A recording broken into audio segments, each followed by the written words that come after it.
Welcome again in your channel maths. आज के video को अगर आप बगैर स्किप किए हुए पूरे लास्ट तक डिटेल में देखेंगे तो हर हाइट एंड डिस्टेंस के क्वेश्चंस इजीली सॉल्व हो पाएंगे, क्योंकि आज का इस वीडियो में बताया गया हाइट एंड डिस्टेंस वाले क्वेश्चंस को सॉल्व करने का कंप्लीट डिटेल मेथड। क्योंकि हर क्वेश्चंस में कौन सा रेशियो यूज करना है, फिगर कैसे ड्रॉ करेंगे, उस रेशियो का वैल्यू क्या होता है, इन सारे क्वेश्चंस को इजीली समझ सके। क्योंकि हर क्वेश्चन को सॉल्व करने से पहले रफली फिगर ड्रॉ करेंगे, उसके एंगल, उसके रेशियो वगैरह, ये सब फैक्ट्स को समझना होता है। तो ये सब कैसे समझेंगे, इस बारे में डिटेल से इस वीडियो में आप समझते हैं तो हर क्वेश्चन आसानी से सॉल्व हो पाएगा। चलिए जानते हैं।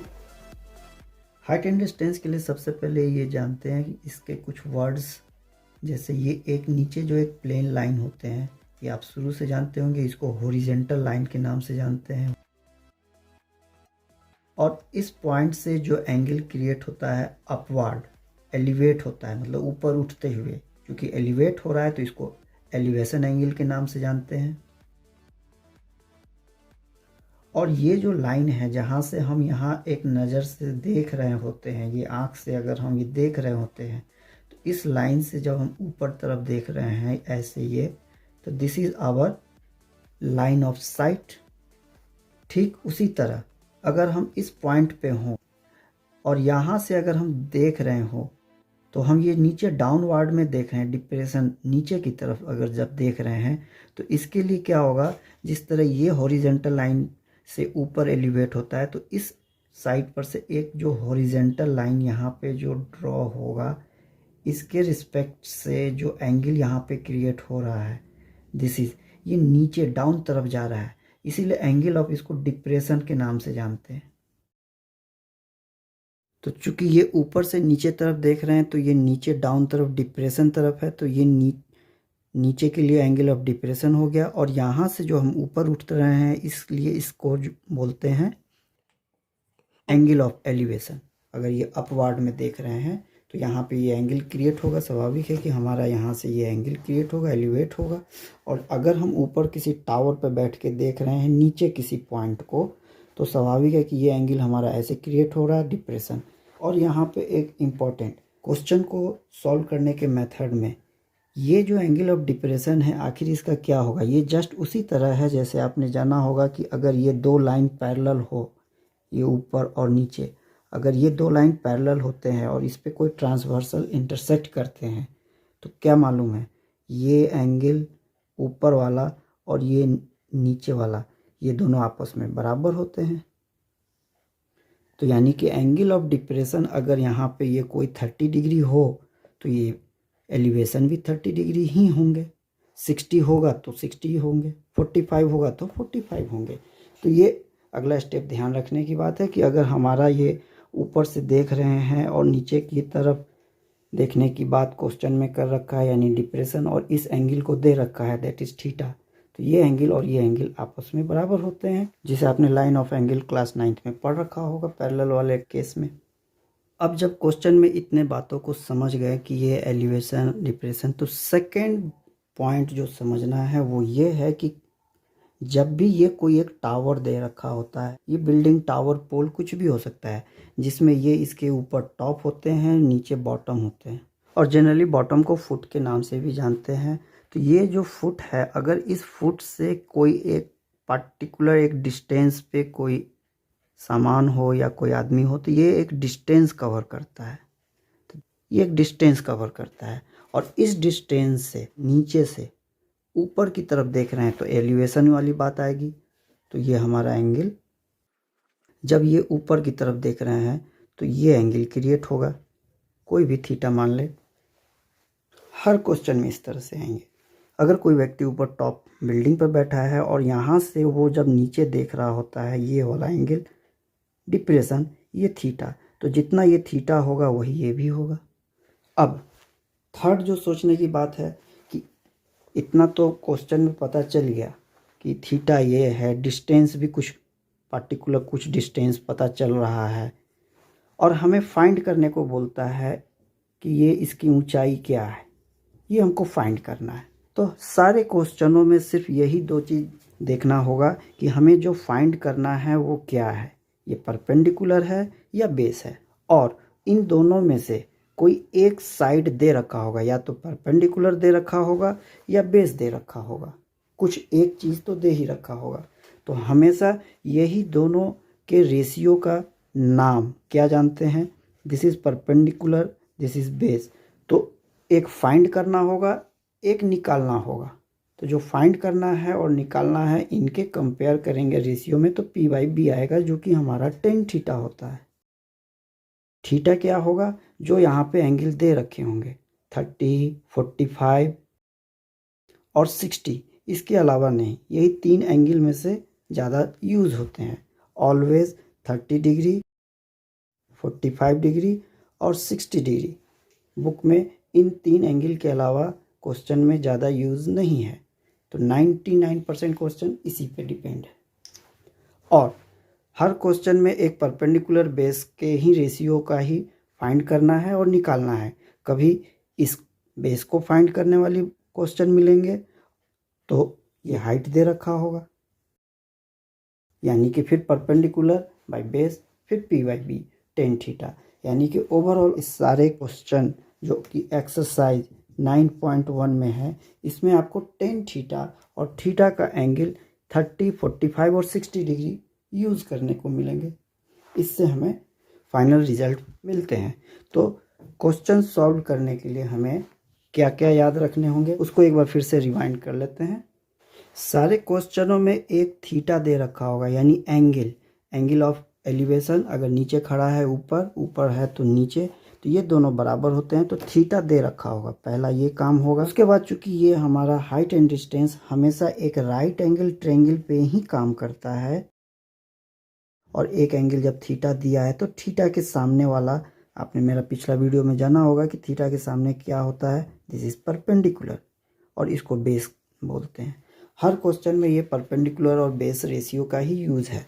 तो यानी कि हमें tan थीटा यानी tan 30 डिग्री या 45 डिग्री या 60 डिग्री, इन्हीं 3 रेशियो के वैल्यू से रिजल्ट फाइंड होंगे।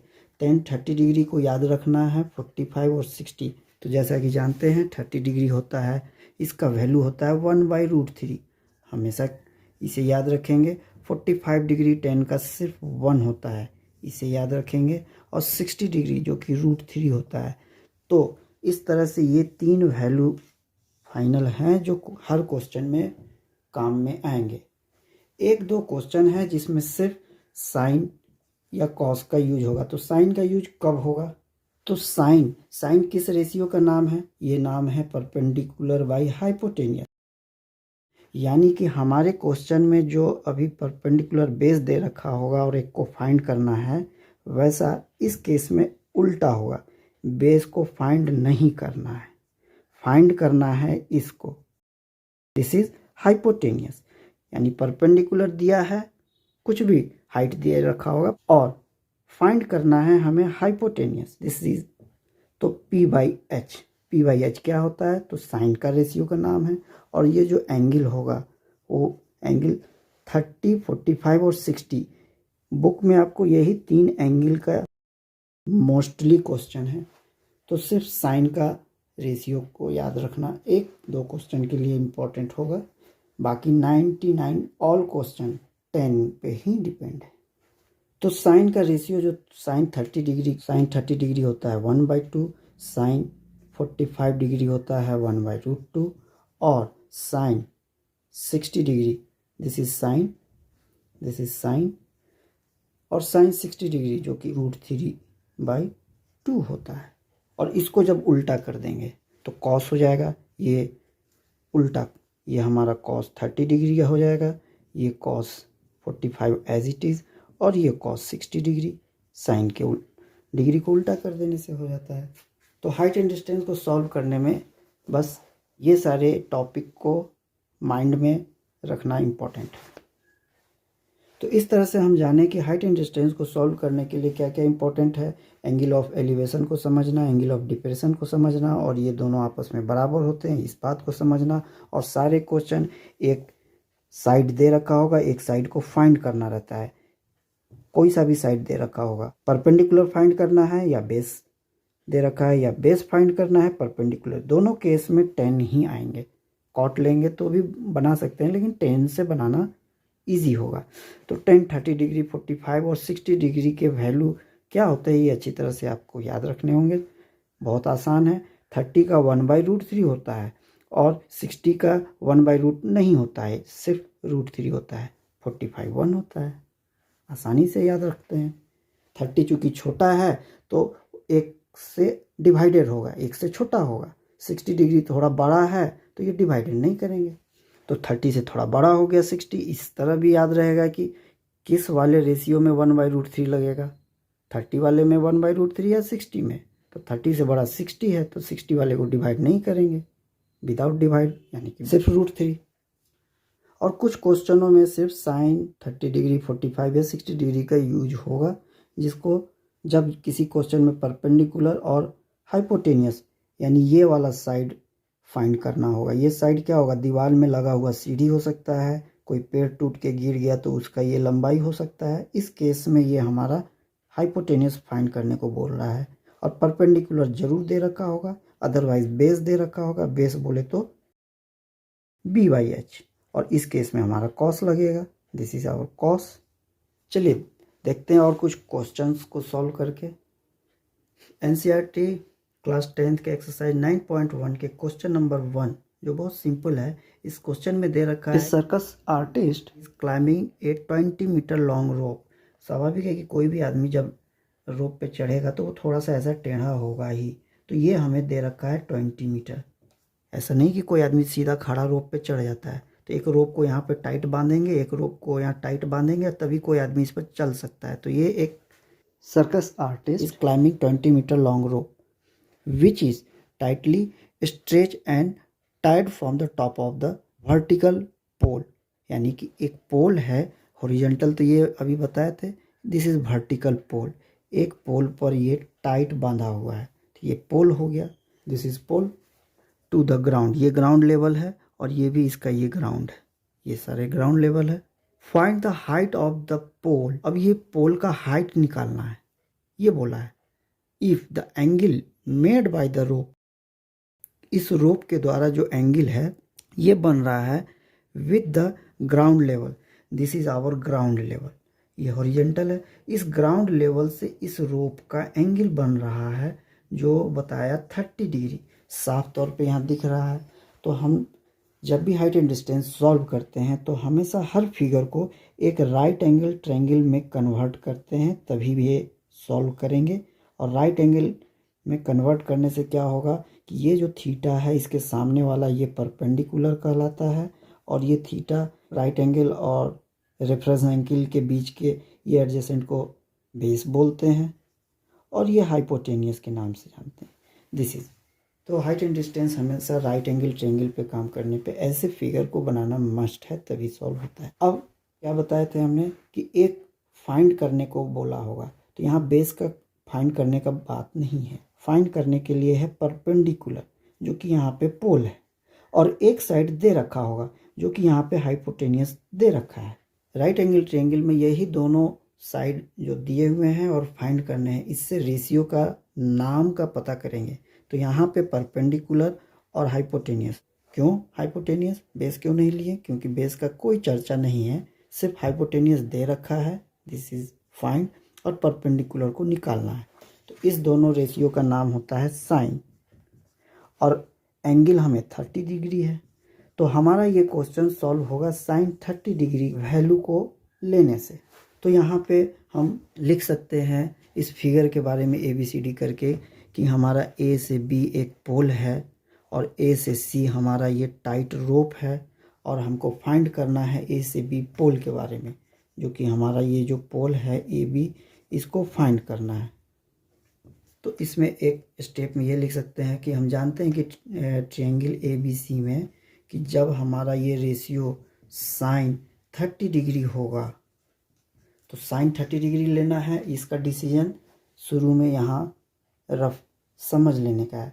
सिर्फ ये 1-2 क्वेश्चन है जहाँ साइन या कॉस का होगा, बाकी सारे क्वेश्चन जो मिलेंगे वो जनरली 10, 30 डिग्री, 45 और 60 डिग्री यही 10 के ही मिलेंगे।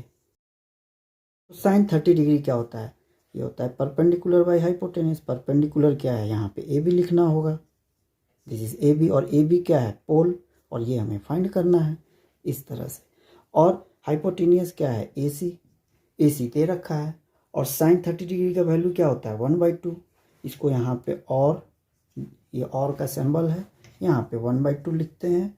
और ए बी मालूम नहीं है, ए सी का पता है, ए सी इज 20 मीटर, लास्ट में लिख लेंगे। इसलिए ए बी इधर रहेगा, नीचे डिवाइड वाला 2 ऊपर जाएगा, तो ए बी का वैल्यू आ जाएगा, ए बी 20/2 जो कि 10 मीटर हो जाता है। यही हमारा आंसर। तो इस तरह से हर क्वेश्चन को जब भी सॉल्व करेंगे तो राइट एंगल ट्रायंगल में ये डिसीजन लेना होगा कौन सा दिया है और कौन सा फाइंड करना है, और इस दोनों से रेशियो तैयार होगा और उस रेशियो के एंगल के वैल्यू से रिजल्ट फाइंड होंगे। अब ये अगला क्वेश्चन जो एक्सरसाइज 9.1 का ही है, वो बोलता है कि एक ट्री ब्रेक हो जाता है, यानी एक लंबा सा कोई ट्री है, ये मान लेते हैं ये कोई ट्री होगा, और ये कहीं से ब्रेक होता है, और a tree break due to storm and the broken part, ये जो ब्रोकन पार्ट है बेंड होता है इस तरह से, so that the top of the, ये जो टॉप है, top of the tree touch the ground, ground हमारा ये है, तो ये जो है यहाँ से जो ब्रोकन होगा ऐसे, जो कि इस तरह से ब्रोकन होके नीचे आ जाएगा, ये जो ऊपर का पार्ट है वो नीचे हो गया, तो यानी कि ये जो जितना लंबा होगा ये उतना ही होगा, बराबर होगा, ये तो तय है क्योंकि यहीं से टूटा है, ये जैसा साइज का होगा वैसा ही साइज का ये होना है। तो बोलता है tree touches the ground makes an angle 30 degree with it, अब इसके साथ ये एंगल बना लेता है 30 डिग्री का। ओके, यहाँ तक का ये फिगर बन गया। अब the distance between the foot, ये रहा foot, distance between the foot of the tree to the point where the top, ये जो टॉप है touch the ground is 8 metre, यानी कि फुट और ये जो टॉप जो है ग्राउंड से जो टच हो रहा है इस दोनों का दूरी 8 मीटर है, तो यानी कि ये दे रखा है। इस बार क्या दिया है? ये नीचे का ग्राउंड दे रखा है, यानी कि हमें बेस दे रखा है, और हमारे ये राइट एंगल ट्रायंगल, हर क्वेश्चन में ये राइट एंगल ट्रायंगल को कंसीडर करना है। यहाँ पे हमें बेस दे रखा है और हमें फाइंड क्या करना है वो देखते हैं, बस यही देखना रहता है। Find the height of the tree, यानी कि ये हाइट निकालने का है यहाँ से लेके यहाँ तक पूरा। जब ये पूरा निकालना है तो सबसे पहले हमको ये भी निकालना होगा। जब ये निकालना है तो ये तो टूट के नीचे गिर गया, इट मीन्स एक बार हाइपोटेनियस निकालना होगा, ये हाइपोटेनियस निकालना होगा और बेस से कंपेयर होगा, यानी कि b/h एक बार, यानी कि हमें ये cos थीटा, थीटा यहाँ 30 डिग्री है, यहाँ हमें cos 30 डिग्री के वैल्यू का यूज होगा। जब ये निकल जाएगा तो ये ऊपर वाला पार्ट निकल जाएगा, लेकिन यह अभी बाकी है, यानी कि फिर से अगेन हमें सोचना है कि एक दिया रहेगा और एक फाइंड करना है, यानी कि फिर हम देखते हैं यहाँ बेस दिया हुआ है और ये परपेंडिकुलर फाइंड करना है, तो यहाँ पे हम p/b का यूज कर सकते हैं जो कि tan थीटा होता है, तो यहाँ पे tan 30 डिग्री का यूज करेंगे। अदरवाइज हमने पहले इस तरह से हाइपोटेनियस इसे भी तो फाइंड कर लिया था, तब हमें बेस नहीं, तब हमें परपेंडिकुलर और हाइपोटेनियस को फाइंड करने का बात आएगा, क्योंकि यहाँ पे हाइपोटेनियस हमने फाइंड कर लिया है और एक को निकालना है, एक दिया रहता है और एक को निकालना रहता है, तो इस केस में हमें क्या रेशियो फाइंड होगा? p/h। ये याद रखें, हमेशा हाइपोटेनियस नीचे ही रखेंगे तो रेशियो साइन या कॉस का होगा, साइन या कॉस में हाइपोटेनियस नीचे रहता है, tan थीटा में बेस नीचे होते हैं। यहाँ जब इस रेशियो का यूज करेंगे तब हम ये tan 30 डिग्री ना यूज करके यहाँ पे हम साइन 30 डिग्री का अप्लाई करके क्वेश्चन फाइंड कर सकते हैं। यहाँ पे अगर ABCD लिखना है तो लिख सकते हैं, ये A है, ये B है और ये C है, A से C ट्री हो जाता है हमारा, A से C को हम बोल सकते हैं ये हमारा ट्री है। तो अब सबसे पहले हम ये बेस और हाइपोटेनियस को फाइंड करते हैं। यहाँ पे एक D लिख लेते हैं इसका, तो हमारा जो ट्रायंगल है ADB, इसमें हमें बेस दे रखा है और हाइपोटेनियस फाइंड करना है, जिससे कि हमारा ये बी से सी का डिस्टेंस पता चल जाएगा। तो बेस एंड हाइपोटेनियस क्या होता है, कॉस 30 डिग्री का यूज़ होगा यहाँ पे। तो बेस क्या हो गया हमारा यहाँ पे AD और हाइपोटेनियस दैट इज़ BD। और cos 30 डिग्री का वैल्यू हमें पता है कि क्या होता है, वो होता है √3/2। तो यहाँ पे जब हम यहाँ √3/2 का यूज़ करते हैं तो AD जो कि 8 सेंटीमीटर है 8 हो जाएगा, BD जो कि यहाँ रह गया।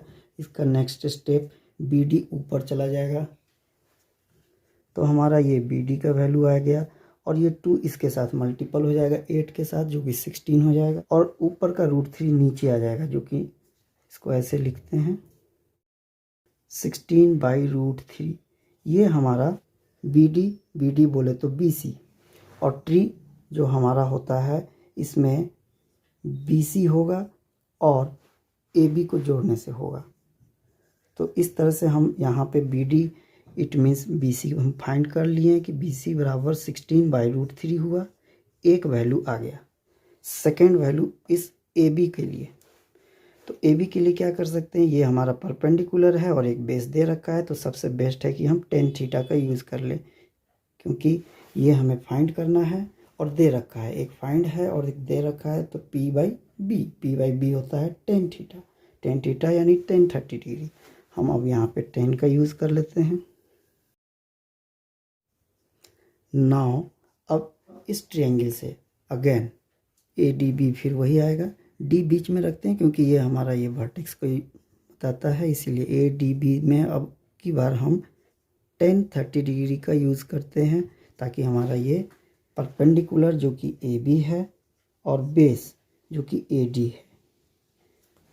और tan 30 का अभी हमने बताया था, चूँकि ये छोटा है तो ये डिवाइड होगा 1 का, 1/√3 हो गया। AB जो कि हमें नहीं मालूम है। नेक्स्ट AD जो कि 8 है, तो 8 ऊपर चला जाएगा, इससे हमें AB का वैल्यू निकल गया। AB = 8/√3 आया। तो AB का वैल्यू यहाँ आ गया, ये AB का वैल्यू है। BC का वैल्यू यहाँ आ गया, BC का वैल्यू है।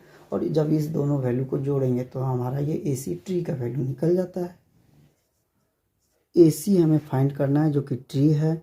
इसके लिए हमें AB चाहिए था जो निकाल चुके हैं, और BC भी चाहिए था जो पहले फाइंड कर लिए थे। इस दोनों का वैल्यू को यहाँ लिखते हैं। AB इज़ 8/√3 एंड BC अभी जस्ट निकाले थे, ये आया था हमें 16/√3।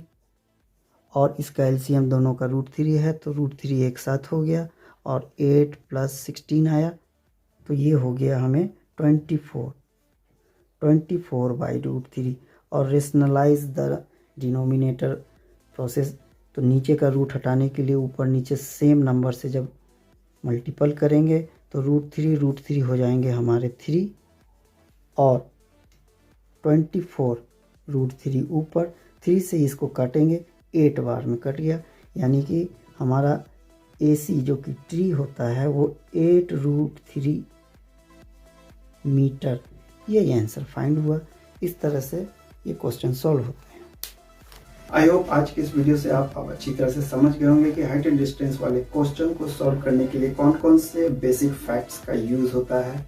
तो अगर ये वीडियो अच्छा लगा तो आप अपने फ्रेंड को जरूर शेयर करें, और इसी तरह हमारे चैनल में बने रहने के लिए मैनी थैंक्स। और जो न्यू व्यूअर आज इस चैनल में आए हैं उनसे रिक्वेस्ट है, please support and subscribe this channel, ताकि हम आपके लिए इसी तरह मैथ्स के न्यू टॉपिक्स लाते रहें। Thank you.